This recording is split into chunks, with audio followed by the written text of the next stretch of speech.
आणि जसं तुम्ही म्हणालात की बिहारच्या वाटेवर मी तर म्हणेल महाराष्ट्र हा अराजकाच्या उंबरठ्यावर उभा आहे।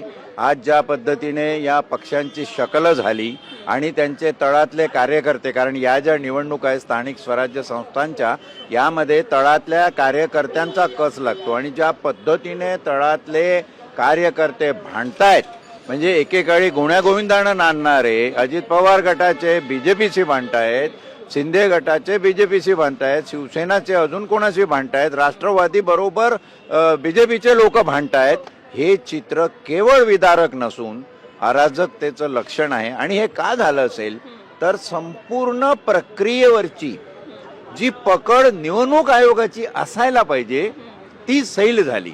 निवडणूक आयोग डॉक्टर बाबासाहेब आंबेडकरांनी, ज्यांचा आता महापरिनिर्वाण दिन होऊ घातलेला आहे परवा, त्यांनी ज्यावेळी स्वायत्त संस्था ऑटोनॉमस बॉडी म्हणून निवडणूक आयोग निर्माण केला घटनेमध्ये, त्याचं औचित्यच हे होतं की त्यांच्यावर कोणाचा पगडा, त्यांच्यावर कोणाचा बरहुकूम राहू नये। त्यांनी स्वायत्त, काय शब्दाचा अर्थच तो आहे, परंतु स्वायत्त शब्द बाजूला सारून निवडणूक आयोग हा कोणाचा तरी बटीक झाला किंवा सत्ताधीशांनी तो आपल्या पायाजवळ बसून बटीक केला।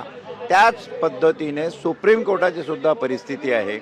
निवडणूक आयोगाला सर्वस्वी तुम्ही दोष द्या, ठीक आहे, निवडणूक आयोग स्वायत्त बॉडी आहे दोष, पण आज निवडणूक आयोगाची अशी परिस्थिती का झाली की निवडणूक आयोग निवडणुका नीट पार पाडू शकत नाही?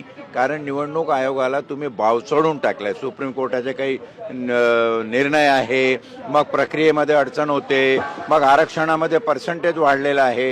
या देशामध्ये सर्वत्र म्हणजे राजकीय, न्यायिक आणि प्रशासकीय, शासकीय परिस्थितीच इतकी गोंधळाची झालेली आहे की येणाऱ्या भविष्यकाळाबद्दल काहीही बोलता येणं अशक्य आहे।